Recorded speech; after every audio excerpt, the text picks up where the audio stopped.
आज थोड़ा सा गोल्ड के बारे में डिस्कस कर लेते हैं। गोल्ड, सोना। जितने भी साइंटिस्ट हैं वो ये मानते हैं कि सोना जो था, गोल्ड, वो ईस्टर्न यूरोप में डिस्कवर हुआ था, सबसे पहले वहीं आया था। अब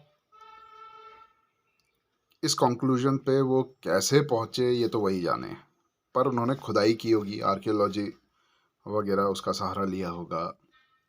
ऐसी साइट्स मिली होंगी जहाँ पर गोल्ड उनको थोड़ा ज़्यादा अमाउंट में मिला होगा खुदाई के दौरान। तो इस कंक्लूजन पे वो पहुँचे, थोड़ा साइंटिफिक अप्रोच उन्होंने की, इसी वजह से वो पहुँचे इस कंक्लूजन पे कि ईस्टर्न यूरोप का जो एरिया था वहाँ पर आपको ये गोल्ड वहीं सबसे पहले मिला। फाइन। अब बात करते हैं हिंदू माइथोलॉजी की। क्या लगता है आपको कि ये जितने भी वैज्ञानिक हैं, जितने भी साइंटिस्ट हैं, इन लोगों ने कब पता लगाया होगा इस बात का कि सोना जो था सबसे पहली बार यूरोप के पूर्वी हिस्सों में मिला? कब पता लगाया होगा? मैं समझता हूँ कि अभी 200 साल हो रहे होंगे पढ़ाई को अच्छी तरह डेवलप हुए हुए। 200-250 साल पहले पढ़ाई मतलब स्टार्ट हुई ढंग की, और आर्कियोलॉजी भी एक साइंस की तरह मान लीजिए उसको। तो अभी हमको बहुत ज़्यादा 100-50 साल पहले पता चला कि गोल्ड यूरोप में मिला।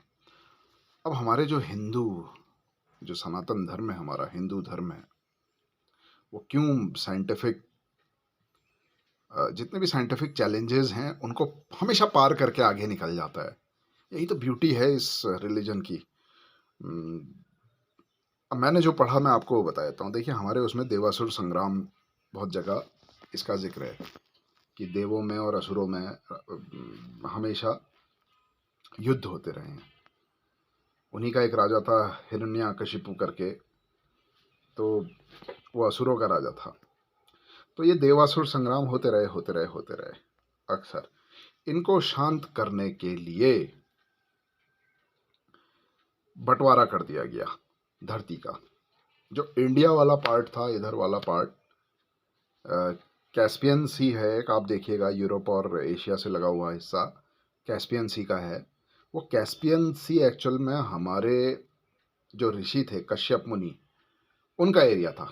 कश्यप मुनि का, उसी के कश्यप के नाम से कैस्पियन नाम आया है। तो वो उनका एरिया था। उन्होंने बोला कि इस तालाब के एक तरफ वाला हिस्सा राक्षसों का, असुरों का, और एक तरफ वाला देवों का। जिनको असुरों को जो हिस्सा मिला था, उस हिस्से में बंटवारे के दौरान कुछ नहीं पता था सोने के विषय में, गोल्ड के विषय में। लेकिन जब बंटवारा हो गया तो वहीं उसी के कुछ समय बाद मेटलर्जी डेवलप हुई और वहाँ गोल्ड मिला। सबसे ज़्यादा गोल्ड वहीं मिला पूरी धरती में।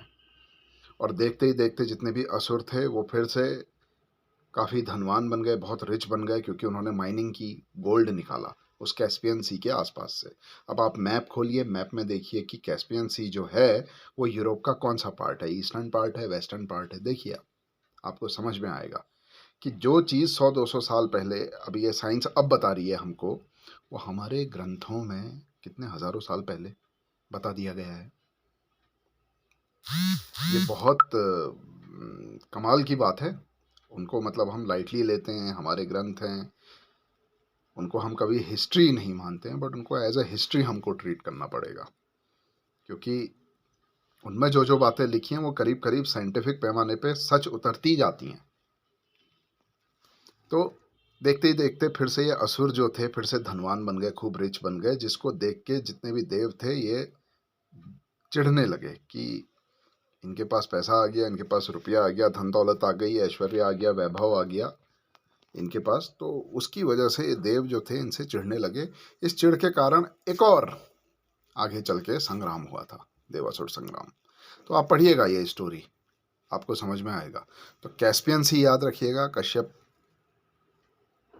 मुनि जो थे हमारे, उनका सागर था, उनका एरिया था वो। और उन्होंने जब उनके आसपास ये धरती बटी, तो जो पोर्शन असुरों को मिला वहाँ उनको गोल्ड मिला, ये बाकायदा लिखा हुआ है। और वो हिस्सा ईस्टर्न यूरोप का ही है।